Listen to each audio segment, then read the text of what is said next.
We have a new liturgical ritual. It's called Tape in the Vicar. We are doing this to post on a website because we have at least 3 families in the congregation who can't get here, primarily because of illness issues. So we are doing our level best to start including. And in the event that we have to close down the congregation for a few weeks because of coronavirus, then we will I'll have prayers here, the video will show up, we'll tape it, put it on the web, you'll at least get the readings and the sermon and the prayers out of it. So, we're kind of trying to come into the 20th century here. No, That's what it would be. Intentional. Oh, sorry.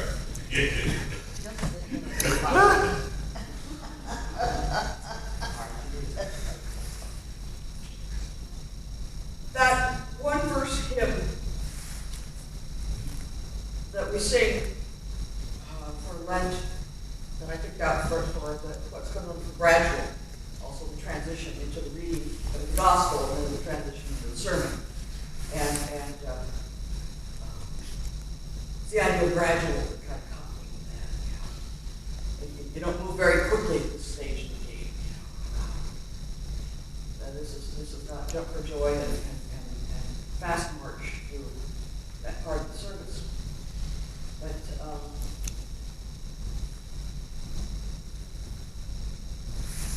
I guess my word today is gradual.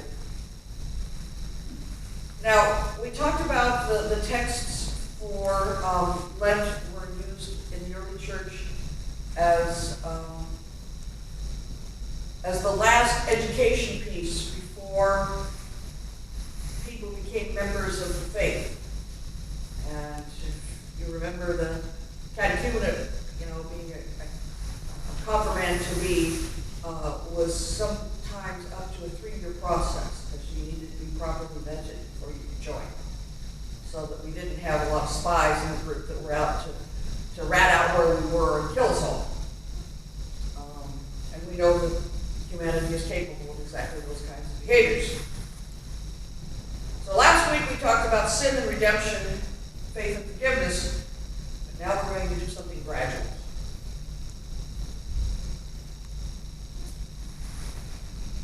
Abraham and Sarah, the beginning of the faith, that eventually morphed into something bigger to the point where they were enough of a threat that the Egyptians overtook them and enslaved them and put them in Egypt as slaves, and Moses was raised up. And that took some time. That was not just add water and you have the Hebrew people. They took longer to cook than ramen. There was no microwave of faith. There you have it. So they were so used to the idea of being slaves in Egypt, and they were so careful all the time. You have to be careful what you say and do in that situation. And so they had this spectacular story of going through the Red Sea. I think Red Sea is a misnomer. But, it was dry enough to go across.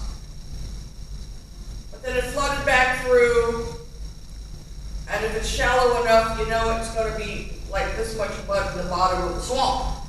So if that's the case, then they're going to try putting those chariots across there, and you've got your proverbial stuck, which allowed the Hebrew people to start wandering for 40 years. Gradual. Slow. Well, God, who's outside of time, knew that it was going to take all the time it took. We sort of forget to say that to ourselves, and we kind of like to live in the 21st century. If I got information any faster, my head would explode. ago, we wouldn't even know that a bunch of people in China got sick in the last few months. We wouldn't even know that yet. But now information is not gradual. It's instant. So they wandered around in the desert for 40 years because they had to have some kind of root in shared experience and community. I'm convinced that's one of the reasons we're into this 40 years business. It takes a long time for a group to coalesce. You don't get it by just adding water, or a cup of coffee, or whatever draws you in, to a group. And then Moses dies and they go into the promised land. Now Moses dies because he got in trouble with God. God says, you're going to see what I promised you, but you don't get to go there. Oh, what a disappointment. All that gradualness for what? He thought, we'll see it. You'll know it's coming.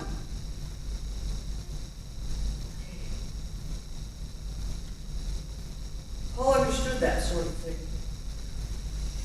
Paul understood what it took to be out in the desert and get the law and to figure out how you were going to live within these new constraints of what God was sending on high from the mountain. That's why Psalm 121 worked really well here. Where's my help to come? How about the mountain? Moses come down the mountain. He's got words and news and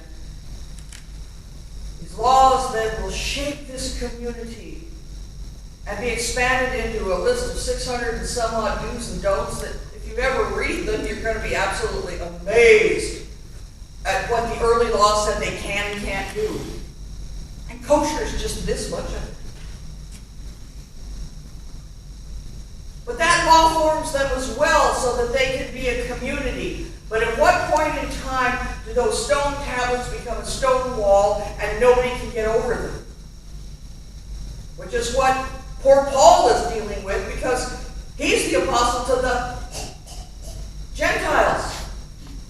Remember the no touch, no talk, no speak, don't have lunch with? So he gets that.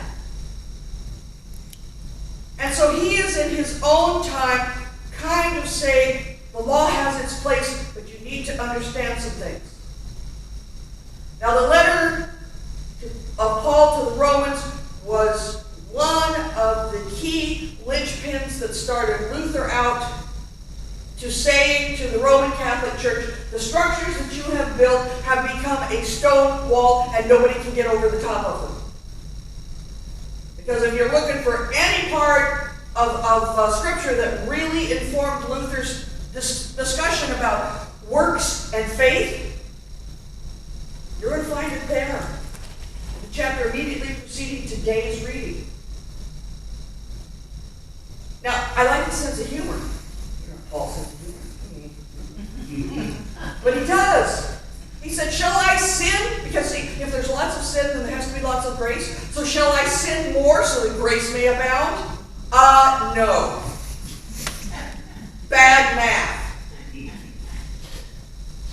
I think that's a great comment. But he said the work is not only attached to the law of your history. And remember, most of those early converts to Christianity were from the Jewish community. So he's speaking to his own.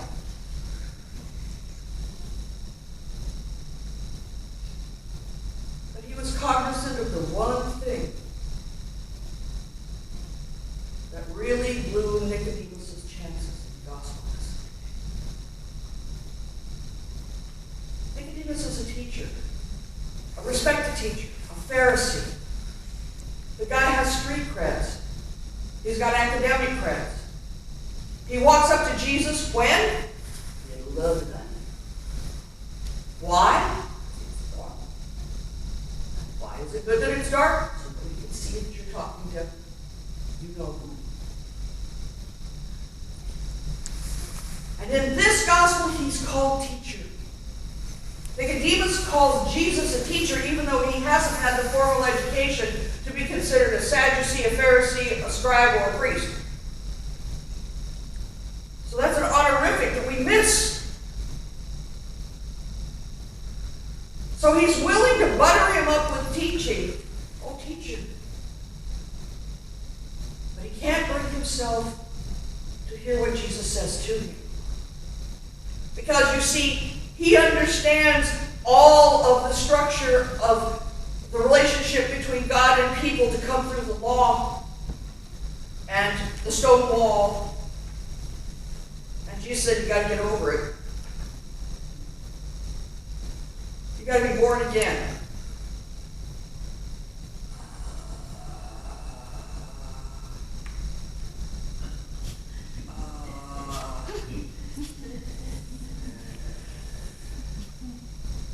How am I supposed to, shrink back to the size of, and of course they have no idea exactly how all this happened. The egg and sperm thing didn't exist in discussion yet. But how am I supposed to shrink back, bring my mother back from the dead and re-enter her womb so I can go through this this whole separation and joining human race? I can just see Jesus sucking the back of his teeth. You just don't get it, do you? I'm asking you to do something that's harder yet than that. Really? What could that be? Change of heart. Oh.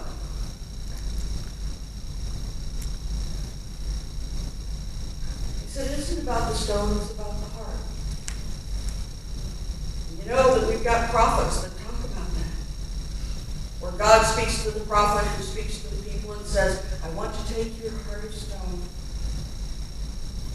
and give you a heart of love. We got a hymn that's got that. I will, Lord, see the sky. I will take your heart of stone and give you a heart of love. So at least we know the words. But do we know the transition? Now, I know that there's an awful lot of people that understand that your come to Jesus moment comes in flash.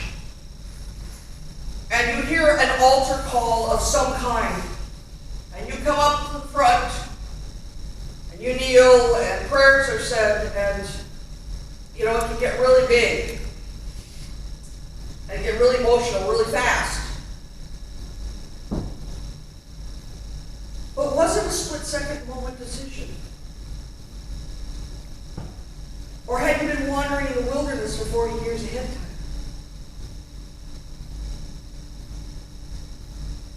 Or are you Episcopalian and it takes you a little longer to get up here? For the bishop to lay hands on you and say, you're confirmed. And we don't usually make you go through a 3-year catechumenate. You get your 6 or 8 week indoctrination, and then we go from there. And then we expect God to keep you wandering around with us for a while until we kind of figure out how it all fits. But change is hard. And change requires a sacrifice on the part of those who are being changed. Because you can't take it on until you give it up. There's some give it up there. It's really hard. I looked with great interest at the emails and the reactions on Facebook. When the bishop said this week, here's the dictum, the word from the episcopacy. It doesn't get any higher than that in the Episcopal Church, short of Jesus himself. We probably have to make a bishop first, right? So here's this issue where Mark says, all right, no wine. Happy communion, but no wine. Woo! Talk about a firestorm. Watch some headline stuff fly by you. Golly. we have this thing about it has to be this way or it isn't real. We do that even inside these walls in this church in Pacifica at St. Edmunds. We still have those things. We cannot move as freely as the wind says because we've got these anchors and constraints on us that say we can't do it any other way but this one. I've been guilty of it. You bet. You know, the old story is if you've done it 2 years in a row, it's a tradition. If you've been doing it 60 years, it's worse. It's a millstone around your wringing neck. So change is hard, and that's why we do Lent. Lent isn't about taking a rod and beating yourself to a pulp. And I'm not going to pick up a stick and hit you with it. I'm not. You've got sticks enough of your own. I don't need to help you. All the psychologists and sociologists will tell us nobody's harder on us than us. And nobody's better at second guessing us than us. Change is hard. It's like me trying to change my eating habits some more so I continue to drop weight. Do you know how much I like to eat? This congregation knows how much I like to eat. Amen. Because change is hard. It's hard in little things. Or as Jesus said to Nicodemus, it's hard in the big things too. So, we have laws in this country to try to rein us in. And never have we heard so much about us being a country of laws as we have heard in the last year. You see, we're not going to be naturally inclusive. So we have to have equality rights and things. You know, today is International Women's Day. And I keep thinking about Amy and Tulsi and Hillary. You know, we can just go down the line. You know, we can just go down the line. That's just in the government side of things. So there's a slight possibility that we might actually pass the ERA. After how many decades and generations of waiting for one more state to drop? It's changing hard.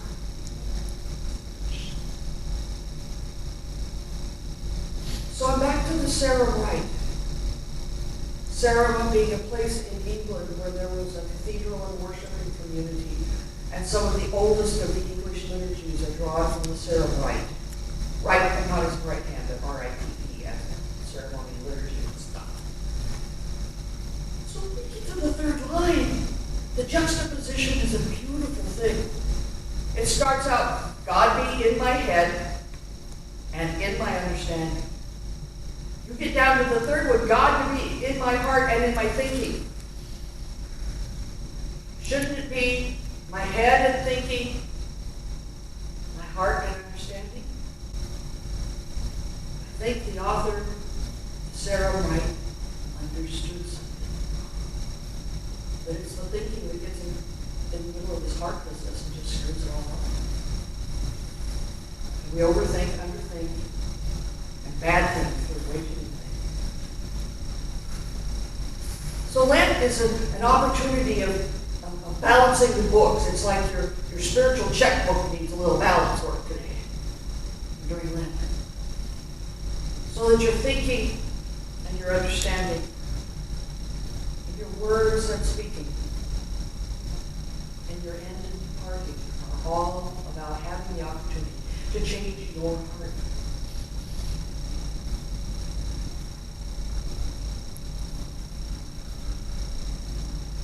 Think about the one person that you absolutely would not have lunch with under any circumstances. Is there anybody who doesn't have somebody on that list that I absolutely will not spend time with that individual ever in the world without a comment? Whether the person's still alive or not. There is somebody out there that you never see again, it's too soon. So Jesus says, where's your heart in there? Where's your heart in there? We're not all so very different. We don't believe more or less. We just keep plodding along the wilderness together. And that's what Lent's about. To recognize that for ourselves. The change won't be instant. Everything's going to be hard. But the good news, the gospel in this, is that yes, change happened. We have a new crop of women bishops. Like a dozen in the last year have been elected to the Episcopal.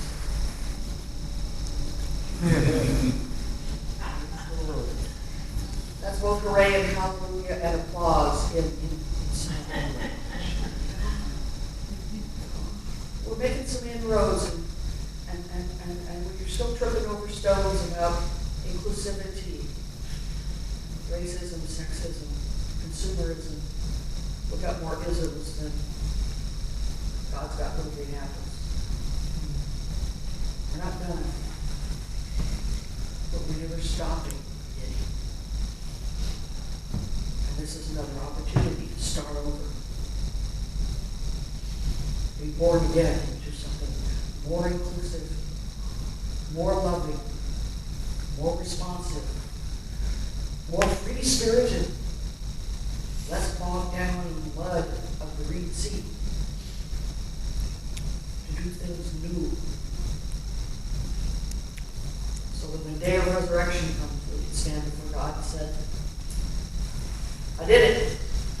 God say, well done.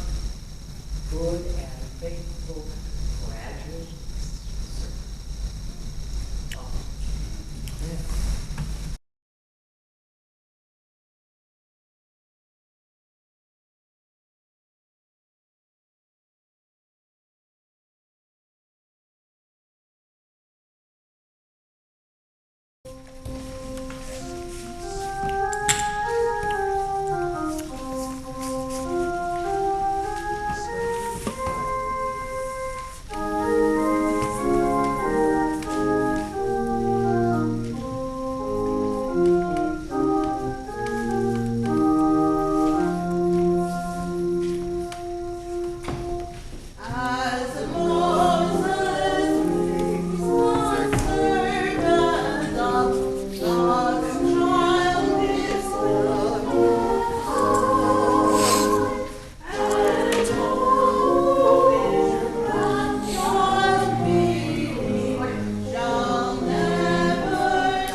Love and serve the Lord.